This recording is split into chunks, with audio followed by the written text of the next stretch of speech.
अस्सलाम वालेकुम, मैं हूँ आबिद अंदलीब। नाजरीन, कशमाला तारक केस के हवाले से कुछ अहम गुफ्तगू आपके साथ शेयर करेंगे। इसमें रात को एक अहम वाक़या हुआ, पिम्स में इस वक्त क्या हो रहा है इस पे भी बात करेंगे। और रात को जो वाक़या हुआ कि किस तरह से कशमाला तारक के हस्बैंड ने कुछ लोगों को अप्रोच किया, इस पे बहुत ज़रूरी है बात करना। लेकिन उस सबसे पहले जो लोग बहुत ज़्यादा सवाल करते हैं उन शोधा की फैमिलीज़ के लिए, वो उनके बारे में सवाल पूछते हैं। और यकीनन आप लोगों की ही वजह से ये केस शायद इस हद तक पहुंचा या इस पे प्रेशर बढ़ा।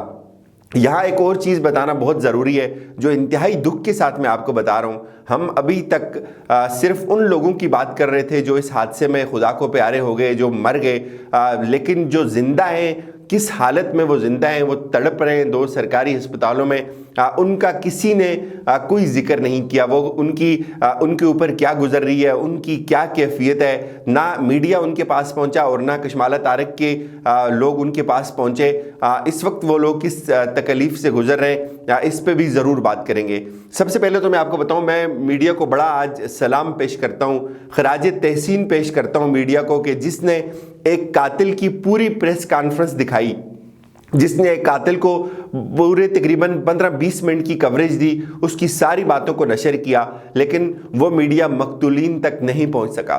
चले मान लिया एक लम्हे के लिए कि बहुत दूर है, मानसेरा एबटाबाद जाना शायद सबके लिए मुमकिन नहीं होता, अपनी DSNGs भेजें या उनकी इतनी प्रायोरिटी नहीं होती, लेकिन हर जो टीवी चैनल है उसका हर टीवी चैनल का तकरीबन जो रिपोर्टर होगा वो एबटाबाद में या मानसेरा में ज़रूर होगा।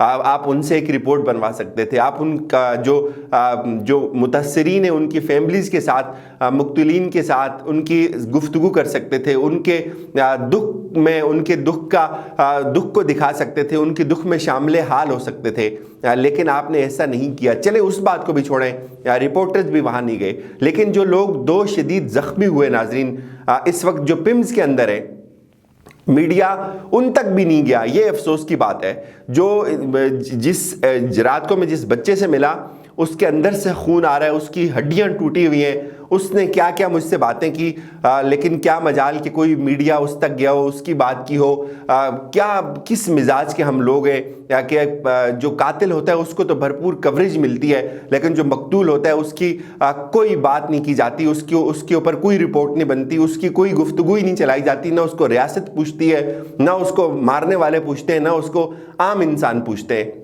रात को क्या हुआ मैं आपको बताऊं, 2 लोग इसमें ज़ख्मी हुए थे। एक जो बच्चा मेहरान के अंदर बच गया था और एक जो बाइक वाला था। नूरुल अमीन दानिश से मेरी बात हुई, उसने रात को एक ट्वीट की कि और उस जो बच्चा ज़ख्मी था बाइक वाला, कि उसकी जो फैमिली है वो मदद की अपील कर रही है, वो बेयारो मददगार पड़े हुए हैं, उस बच्चे की जो है वो बड़ी बुरी हालत है। उसने साथ उसका नंबर भी लिख लिया। तो मेरी उन लोगों से बात हुई तो उन्होंने कहा जी कि हम बिल्कुल इस पे बात करना चाहते हैं, हम इस पे बोलना चाहते हैं, मीडिया ने हमारी कोई बात नहीं की। तो मैं 11 बजे रात को तकरीबन मैं सो जाता हूँ, लेकिन फिर मैं उठा, मैं पिम्स हॉस्पिटल गया। मैंने कहा जी मैं इनसे बात करता हूँ। मैं चूँकि बहुत ज़्यादा जो मेरे जानने वाले लोग हैं वो उनकी मदद के लिए डायरेक्ट मुझे भी फ़ोन कर रहे हैं, मुझे भी कॉल्स कर रहे हैं, तो मेरे जहन में यही था कि चले उनके लिए भी एक अपील करेंगे, तो उसकी भी एक जो है वो ताउन हो जाएगा। तो मैं वहाँ चला गया, उसके भाई से मिला। पहले उसके भाई ने मुझे बड़े जो है वो जोश व खरोश से कॉल पे कहा जी कि मैं तो आपके साथ बात करूँगा, मैं इंटरव्यू देना चाहता हूँ, आप आएँ, हम बात करेंगे इस पर, हमारे ऊपर क्या गुजरती है। जब मैं रात को वहाँ पहुँचा तो उसका जो भाई था मुझे वो बड़ा बुझा बुझा सा नज़र आया। मैंने उससे पूछा कि पहले तो आप बात करना चाह रहे थे, तो अब आप थोड़ा सा बिल्कुल जो है वो गैर मुतल्लिक हो रहे हैं, तो क्या हुआ इस बीच में। तो वो बात को इधर उधर कर रहा था। शायद 100 लोगों की मजबूरियाँ होती हैं, गरीब लोग होते हैं, शायद उनके मसले होंगे। तो उसने कहा जी हमें एक कॉल आई थी, आपकी कॉल के बाद तो उन्होंने हमें कहा जी कि आपने कोई भी बात नहीं करनी, हम आपकी जो है वो मदद करेंगे, हम आपसे जो है वो जो हो सकेगा हम आपके लिए करेंगे। तो मैंने कहा जी किसकी कॉल थी? कहते हैं जी वो उन लोगों की कॉल थी। तो मैंने कहा इसलिए आप बात नहीं करना चाहते? तो उसने अवॉइड की मुझसे बात करनी। जब मैं उसके भाई के पास अंदर गया जो ज़ख्मी है, उसको मैंने बताया कि मैं इस तरह को कवर करने के लिए आया था आपके पास, तो मैं आपकी खैरियत भी मालूम करता हूँ, करने के लिए आया हूँ। तो उसने कहा जी कि हमें किसी से कुछ नहीं चाहिए, हमें कोई मदद नहीं चाहिए किसी से। उसने अपनी तस्वीरें भी फिर मुझे भेजी और उसने ये कहा कि मैं जो है वो सड़क के उस पार था। जो कशमाला तारक साहिबा की जो गाड़ी है उसने सिग्नल उनका बंद था, उसने उस सिग्नल को क्रॉस किया और उसने सिग्नल उस स्पीड के साथ उसने सिग्नल को क्रॉस किया कि आगे जो जिनकी लाइन ओपन थी वो गाड़ी चल रही थी और उसने बड़ी गाड़ी ने उस मेहरान को हिट किया और मेहरान सड़क की दूसरी तरफ जाकर लगी और सड़क की दूसरी तरफ मैं बाइक पे था और उस मेरे बाइक को उस मेहरान ने हिट किया और उसके बाद जो है वो मैं बेहोश हो गया। तो मैंने कहा जी कि क्या चाहते हो? उसने कहा जी मैंने तो माफ़ कर दिया, हम गरीब लोग हैं और हम इन लोगों से नहीं लड़ सकते, हादसा हमारे नसीब में था, हमने इसको एक्सेप्ट कर लिया। तो मुझे ये चीज़ें बड़े मेरे दिल को लगी।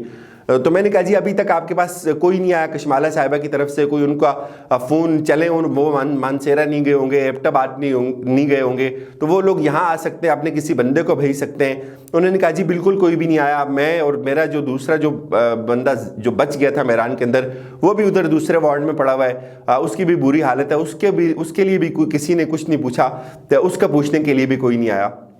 तो मैं ज़ाहिर है वो बहुत तकलीफ़ में था। उसकी एक जो बाजू है तकरीबन 3 जगह से टूटा हुआ था, उसको नालियाँ लगी हुई थी और उसके फेफड़े जो है वो बहुत डैमेज थे, उससे बात नहीं हो सकती थी, बहुत मुश्किल होता था उसके लिए सांस लेना, वो सांस भी ठीक तरीके से नहीं ले सकता था। और फिर मैंने उससे ज़्यादा गुफ्तगू नहीं की, मैं थोड़ा सा परेशान ज़रूर हुआ।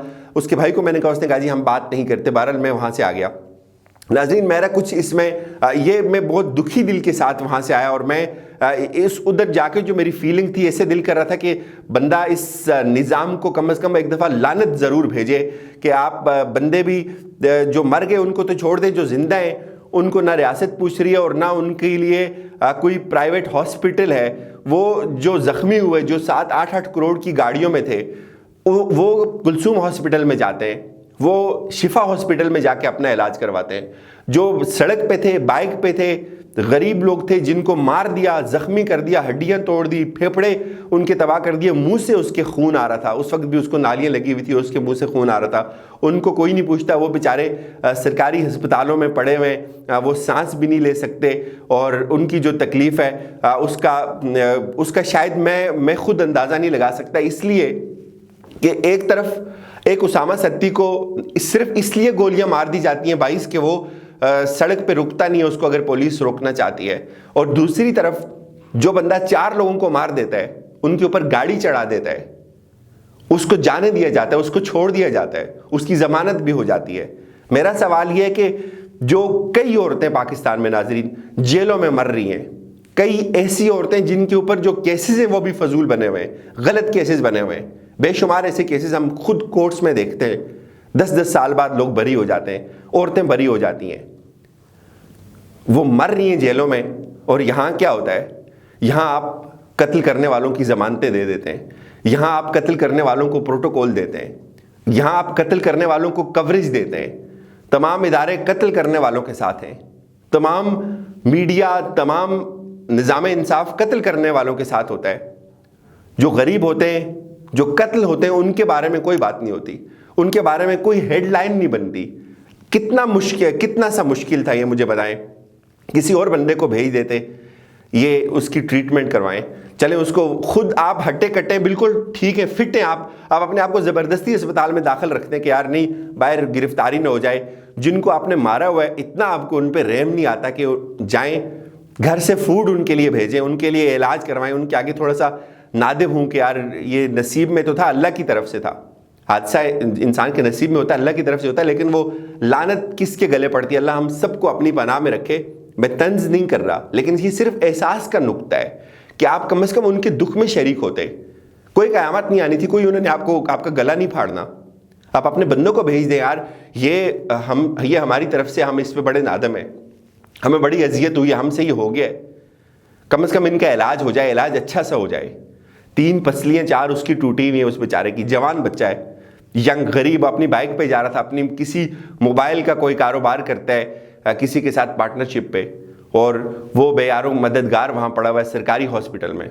मैं नहीं कहता सरकारी हॉस्पिटल में इलाज अच्छा नहीं है, लेकिन मुनाफिकत ये है कि एक तरफ ऐसी गाड़ी में बैठने वाले जिनके एयर बैग्स भी खुल जाते हैं, 9-9 करोड़ 10-10 करोड़ 8 करोड़ की गाड़ी होती है जो हिट भी करती है, जो बाइक पे हिट होता है, जो बेहोश रहता है, उसका इलाज होता है सरकारी हॉस्पिटल में।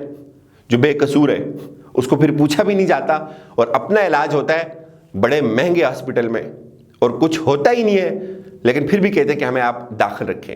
ये सवाल आप सब पे लाजम है कि आप उनसे भी पूछें। और मुझे नहीं पता उसके बाद उन लोगों की हेल्प की किसी ने या नहीं की, ना मैंने उनसे फिर इस बात को मुनासिब समझा। जाहिर है वो दो फैमिलीज है, उनका बाहमी मसला है, लेकिन कुछ मसले रियासत के भी होते हैं। कुछ मसलों में रियासत को भी फरीक बनना पड़ता है। जब रियासत फरीक नहीं बनती नाजरीन, तो यकीन माने फिर नाइंसाफ़ी जन्म लेती है, फिर जुराइम जन्म लेते हैं, फिर महरूमियाँ जन्म लेती हैं। उन महरूमियों के ज़ख्म नस्ल दर नस्ल मुंतकिल होते रहते हैं और हम शायद उसी निज़ाम के परवरदे हैं। आज तक हम उन ज़ख्मों को चाट रहे हैं। हमारे यहाँ इंसाफ नहीं होता, हमारे यहाँ बेहिसी है। कोई मुश्किल नहीं है, पिम्स ये साथ है, 10 मिनट 5 मिनट लगते हैं, आप पिम्स चले जाते हैं, आप उनके पास जूस लेके जाएं। उनके दोस्त आ रहे थे वहाँ, तो मुझे बड़ी इस चीज़ की तकलीफ़ हुई। मैंने कहा ये मैं आप तक ज़रूर पहुँचाऊँ और इंशाल्लाह मेरी कोशिश है कि हम उन फैमिलीज़ के साथ भी इंटरव्यूज़ करें जो मानसेरा में, और वो मंडे तक एहतजाज करने यहाँ आएंगे। मीडिया तो हमारा वहाँ नहीं गया, ना उन्होंने उनको दिखाया, ना उनके दुख को दिखाया, ना उनकी माली हालत को दिखाया। लेकिन सलाम उन लोगों को जो हमारी बातें सुन के उनके लिए कॉल्स करते हैं, उनके लिए उनका पूछते हैं, उनके नंबर्स मांगते हैं। अपना बहुत सारा ख्याल रखिएगा। खुदा हाफिज़।